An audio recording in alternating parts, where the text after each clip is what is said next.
Maka demikian pula dengan Ar-Rahman, Ar-Rahim, berasal dari asal kata yang sama, yaitu huruf Ra, huruf Ha, kemudian huruf Mim, Rahimah.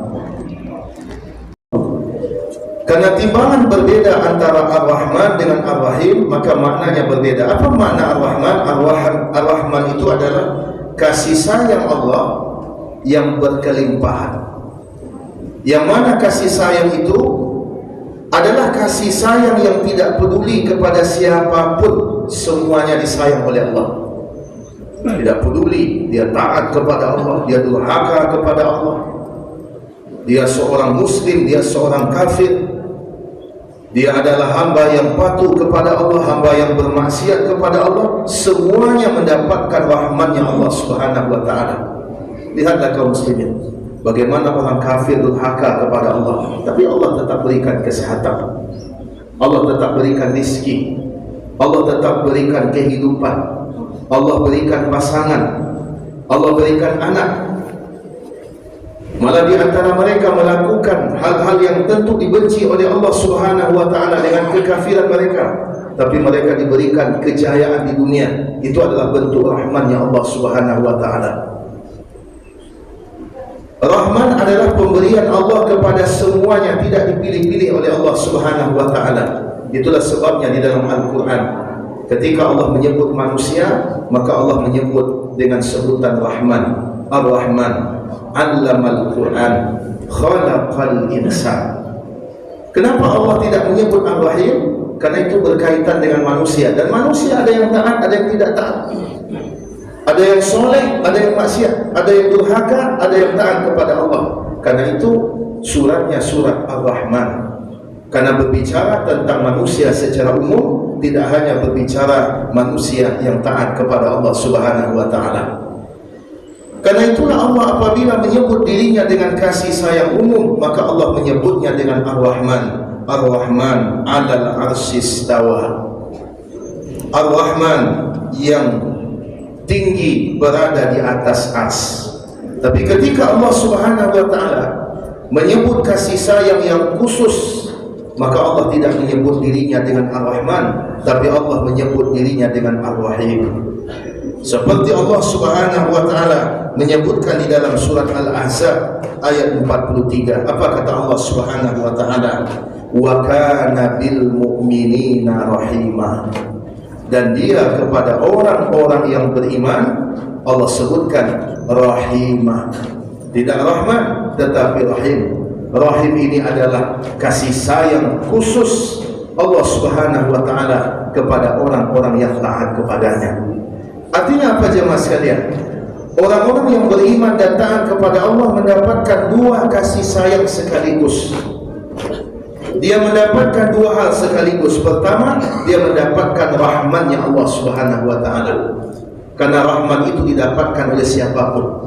Siapapun mendapatkan rahmannya Allah Subhanahu wa ta'ala. Adapun yang kedua yang didapatkan oleh orang beriman mendapatkan rahimnya Allah Subhanahu wa ta'ala. Dan itu tidak didapatkan oleh orang-orang kafir. Orang-orang yang bermaksiat kepada Allah tidak mendapatkan rahimnya Allah Subhanahu wa ta'ala. Dia hanya mendapatkan rahmatnya Allah. Dan manusia semakin taat kepada Allah, semakin patuh kepada Allah, semakin bertakwa kepada Allah, maka semakin banyak pula dia mendapatkan rahimnya Allah Subhanahu wa ta'ala. Sekalipun sama-sama orang beriman, maka belum tentu dia mendapatkan rahim dengan tingkatan yang sama. Bergantung kepada kadar ketaatannya kepada Allah. Semakin dia taat kepada Allah, maka akan semakin berkelimpahan rahim yang Allah berikan kepadanya. Jemaah sekalian rahimakumullah. Dan sebagaimana kita sebutkan tadi, Rahman itu dengan tambahan dua huruf. Tambahannya adalah huruf alif dan huruf nun. Adapun Rahim tambahannya adalah huruf ya. Dan sebagaimana kita katakan, huruf alif lebih berat daripada huruf ya. Huruf waw lebih berat daripada huruf alif. Apa faedahnya jemaah sekalian? Mencontoh sifat Rahman itu lebih berat daripada mencontoh sifat Rahim. Kita baik kepada orang yang baik kepada kita itu mudah jemaah sekalian. Awak elok ke orang yang elok ke awak, itu mudah. Awak baik kepada orang yang baik ke awak, itu mudah. Kita membantu orang yang membantu kita, itu mudah. Kita menolong orang yang menolong kita, tidak sulit. Tapi kita menolong orang yang kita tidak peduli, dia tolong kita atau dia zalim kepada kita, kita tetap menolongnya ketika dia membutuhkan pertolongan. Itu perkara yang tidak mudah, itu perkara yang sulit. Dan itulah rahmannya Allah Subhanahu wa ta'ala. Jamaah sekalian rahimakumullah, bagaimana aplikasi nama Allah Ar-Rahman Ar-Rahim ini dalam kehidupan kita sehari-hari? Kita diperintahkan berbuat baik. Ada kebaikan yang sifatnya khusus kepada orang beriman. Ini kebaikan yang sifatnya khusus, mengutamakan bermuamalah dengan orang-orang beriman. Ini bagian dari sifat rahim. Mendahulukan saudara-saudara muslim, ini adalah bagian dari sifat rahim. Tidak peduli dia tinggal di mana, tidak peduli suku bangsanya apa, tidak peduli negaranya apa, asal dia adalah orang yang beriman, maka kita wajib mencintainya. Maka ini adalah aplikasi dari sifat rahim. Kita mendahulukan saudara-saudara kita, kita mengutamakan mereka, baik dalam masalah muamalah, dalam masalah jual beli, dalam masalah bisnis. Sehingga ketika kita bisa membeli, ada dua pedagang, yang satu muslim, yang satu tidak, harganya sama, maka kita dahulukan saudara kita. Dan ini adalah bagian aplikasi dari akidah al-wala wal-bara. Kita utamakan saudara kita daripada kita mendahulukan orang lain. Bukan berarti kita tidak boleh bermuamalah dengan orang kafir, tidak boleh. Boleh saja kita bermuamalah dengan orang kafir, selama muamalah itu tidak merugikan kaum muslimin. Tapi apabila muamalah itu merugikan kaum muslimin, kita tahu keuntungan yang digunakannya itu untuk menghancurkan Islam, untuk menghancurkan saudara-saudara kita, maka kita tidak boleh bermuamalah dengan mereka, bukan karena kafirnya mereka, akan tetapi karena keuntungan tersebut mereka gunakan untuk menghancurkan saudara-saudara kita. Maka disitulah kemudian dasar kenapa para ulama mengeluarkan fatwa memboikot produk-produk yang disebutkan mendukung program-program Yahudi. Bukan berarti secara hukum asal haram bermuamalah dengan mereka, tidak. Boleh bermuamalah dengan orang kafir, tidak mengapa. Secara hukum asal hukumnya adalah mubah. Akan tetapi apabila diketahui bahwasanya itu digunakan untuk menzalimi saudara kita, menjadi kuat mereka dibuatnya, maka setidaknya apabila kita tidak bisa menghancurkan mereka dalam makna fisik, maka kita hancurkan ekonominya.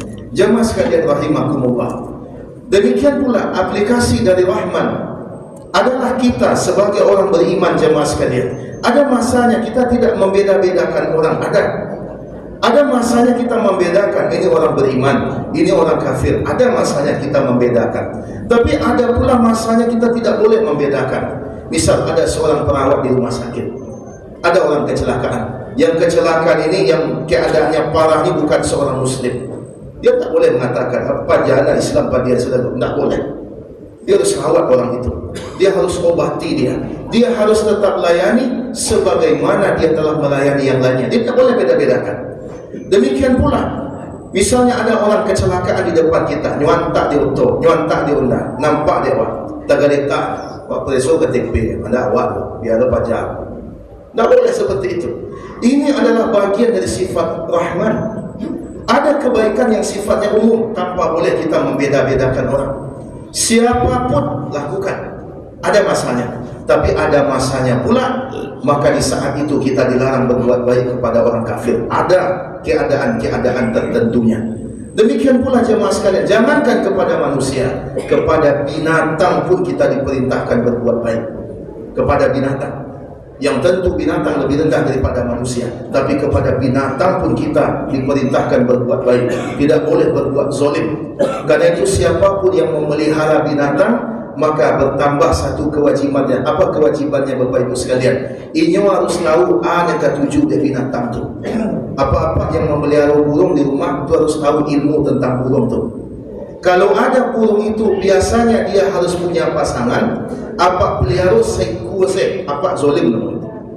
Zolim apa tu? Inyo nak berbini, tak pagi aja bini dah. Lama makiat-makiatnya, dia nak berbini kecilnya. Tapi di paginya tinggal di kandang surang, itu zalim lah nama itu. Jadi kalau kita mau melihara binatang, berarti bertambah kewajiban kita satu. Apa kewajiban kita? Kita harus tahu apa sukanya dia, apa tidak sukanya, apa keinginannya. Oh banyak mai kerajo Ustaz. Kalau banyak kerajo tak ketujuh, ajar pelihara. Bapak Ibu sekalian rahimakumullah, begitulah Ar-Rahman Ar-Rahimnya Allah. Ada kebaikan Allah yang sifatnya umum kepada siapa saja, ada kebaikan Allah yang sifatnya khusus kepada orang-orang beriman saja. Dan kita orang beriman diberikan dua kebaikan sekaligus, yaitu rahmannya Allah sekaligus rahimnya Allah Subhanahu wa taala. Demikian Bapak Ibu sekalian apa yang kita sampaikan dalam kajian singkat ini, mudah-mudahan menjadi ilmu yang berfaedah untuk kita semua. Jazakumullahu khairan katsira wa sallallahu ala nabiyyina Muhammadin wa ala alihi wa sahbihi ajmain. Walhamdulillah.